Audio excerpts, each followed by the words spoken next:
तो दोस्तों आज हम बात करने वाले हैं सन के बारे में कि सन क्या मूव करता है। क्योंकि जब हमने टेक्स्ट बुक्स में जो हमने पढ़ाई की है उसमें सबसे पहले यही स्टोरी आती है कि पहले लोगों ने कहा कि अर्थ सन के चारों तरफ चक्कर काट रहा है। 16वीं शताब्दी 17वीं शताब्दी में किसी ने कहा कि सन मूव नहीं कर रहा भाई, अर्थ के चारों तरफ, सन के चारों तरफ बाकी प्लैनेट्स और ये अर्थ मूव कर रहे हैं। तो हम ये पढ़ते आए, ये रट्टा मारते आए और ये रट्टा मारते हमारा ये हो गया कि हमने सन को एक स्टैटिक जगह पर रख दिया और हमने ये मान लिया कि अर्थ मूव कर रहा है, अर्थ रोटेट भी कर रहा है, ये हम मानते हैं, ठीक है। बट हमें सन के बारे में नहीं पता। सन को हम ये हमारे माइंड ने ये समझ लिया कि सन एक ही जगह पे टिका हुआ है। तो आज इसी चीज़ के बारे में बात करेंगे कि सन भी मूव करता है और ये मैथोलॉजी के थ्रू, हम अपने मैथोलॉजी के थ्रू प्रूव करेंगे।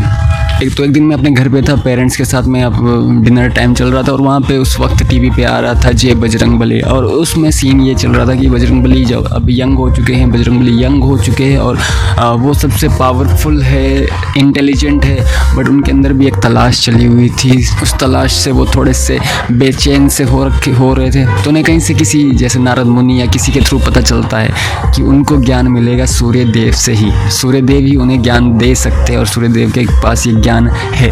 तो ये सुनते ही जैसे होता ना कि किसी को अगर कोई चाह होती कि मुझे ये चाहिए और कहीं से उसे पता चल जाता कि ऐसे करके हो सकता है, उसे वो चीज़ मिल सकती है, तो वो वक्त नहीं लगाता। और दोस्तों बजरंगबली निकल पड़ते हैं सूर्य देव की तरफ और सूर्य देव जब देखते हैं कि बजरंगबली उनकी तरफ आ रहे हैं, तेज़ी से चले आ रहे हैं, तो उनकी हालत ख़राब हो जाती है। वो देवताओं के पास जाते हैं कि बचाओ भाई, इस जीव से बचाओ, इस मनुष्य से मुझे बचाओ, क्योंकि पिछली बार जब ये छोटा था, जब ये बच्चा था, तब इसने सूर्यदेव को निगल लिया था।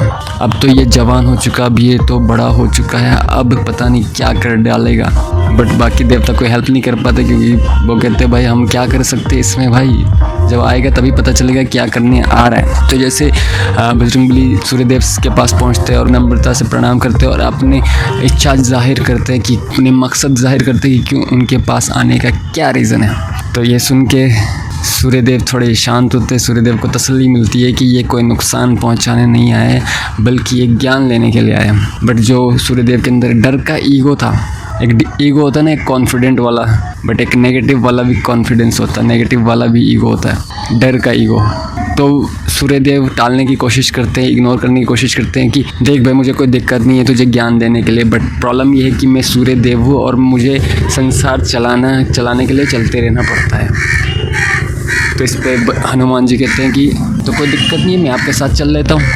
तो इस पर सूर्यदेव कहते हैं कि यार ना तो मैं तुम्हें अपने साथ लेके चल सकता हूँ, ना मैं एक जगह पे खड़े रह के तुम्हें ज्ञान दे सकता हूँ। तो इस पे हनुमान जी, क्योंकि बताया मैंने आपको पहले से ताकतवर थे, इंटेलिजेंट थे, बट स्टिल अंदर एक तलाश चल रही थी कि होता ना, ढूंढ रहे थे कि जहाँ पे जिसके बाद उनकी तलाश ख़त्म हो जाएगी। और ये इंसिडेंट होता है जब उनको श्री राम मिलने से पहले, ठीक है, श्री राम मिलने से पहले की इंसिडेंट है। तो उनकी तलाश चली हुई थी, तो हनुमान जी ने अपना पूरा ध्यान लगाया और अपने पोटेंशियल को समझा और अपना साइज़ इतना बड़ा कर दिया कि अब सूर्य देव मूव भी कर रहे हैं और बजरंगबली साइज़ में इतने बड़े होने की वजह से अब मूव करते हुए भी वो दोनों बात कर सकते हैं। अब दोनों कंडीशन सेटिस्फाई होगी कि ना हनुमान जी उनके साथ चले हैं, ना सूर्यदेव को रुक के बात करने की ज़रूरत है।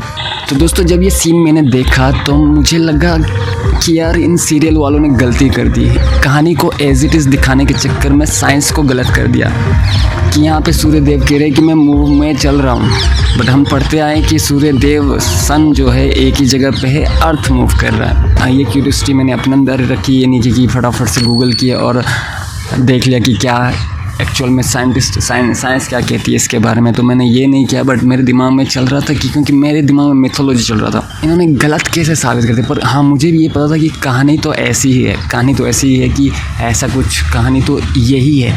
बट मुझे लगा इसके पीछे हिडन कहानी क्या है, इसके पीछे हिडन नॉलेज क्या है, इन्फॉर्मेशन क्या है। क्योंकि हमारे मिथोलॉजी में ज़्यादातर चीज़ें ऐसी है कि हमें ज्ञान दिया गया है कहानियों के फॉर्म में, ठीक है, हमें डायरेक्टली इन्फॉर्मेशन नहीं दी गई, हमारे कहानियों के फॉर्म में, ताकि हम उसको याद कर सकें।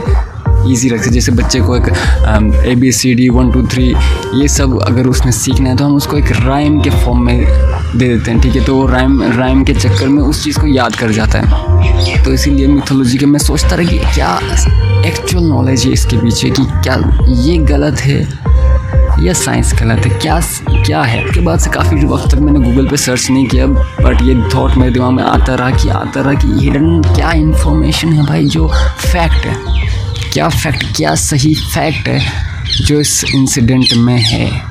कि देखो यार, जो स्पेस है, ठीक है, ये इनफाइनाइट स्पेस है, ये इसका कोई एंड नहीं है, ठीक है, इसका कोई एंड नहीं, इनफाइनाइट है। इनफाइनाइट का मतलब तुम ट्रैवल करना शुरू कर दो, तुम्हारी ज़िंदगी, तुम्हारी पीढ़ियों की ज़िंदगी ख़त्म हो जाएगी, पर तुम्हें इस दुनिया का, इस एम्प्टी स्पेस का कोई एंड नहीं मिलेगा। तो मुझे लगा कि यार एम्प्टी स्पेस और वहाँ पे सन एक ही जगह पे टिका हुआ है और उसके तरफ बाकी प्लैनेट्स रिवॉल्व कर रहे हैं। ऐसे कैसे हो सकता है कि सन एक ही जगह पे टिका हुआ? ऐसे क्यों नहीं हो सकता कि सन भी मूव कर रहा है और उसके साथ साथ बाकी चीज़ें जो नॉर्मल हमें इंफॉर्मेशन ऑलरेडी हमने बचपन से पढ़ते आ रहे हैं कि वो एज इट इज़ है, ठीक है, कि सन के चारों तरफ अर्थ मूव कर रहा है, अर्थ के चारों तरफ मून घूम रहा है।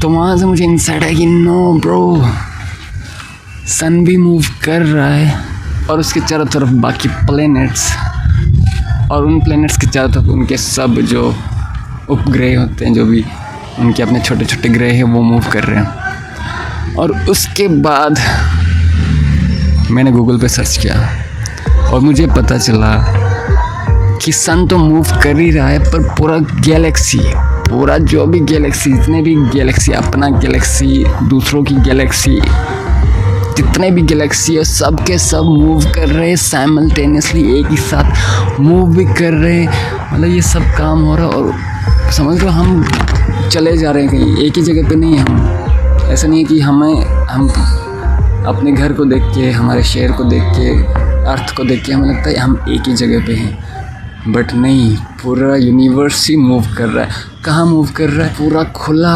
आसमान है, फुल मतलब खाली स्पेस है, कहीं बस मूव किए जा रहे हैं, बट सिस्टमेटिकली अपने ऑर्डर में। तो मुझे पता चला कि जो मैं इस क्वेश्चन पे मैथोलॉजी के थ्रू पहुंचा तो साइंटिफिकली भी ट्रू है। अब साइंटिफिकली वो इक्वेशन निकालने बैठो, ये सब अभी के लिए ज़रूरत नहीं थी। और मैंने पहले गूगल पे इसलिए सर्च नहीं किया क्योंकि इतना एमरजेंसी वाला क्वेश्चन नहीं था कि अगर ये सवाल मुझे नहीं मिलता तो मैं मर जाऊँगा या मेरा काम नहीं होगा। तो ये बस क्यूरियोसिटी के लिए था। अगर आप लोगों को कुछ इंसाइट मिला हो, इंटरेस्टिंग लगी हो ये बात, तो बाकियों को भी शेयर करो और लाइक और सब्सक्राइब और अपने कमेंट्स भी बिल्कुल करें। मिलते हैं अगले वीडियो में। टाटा।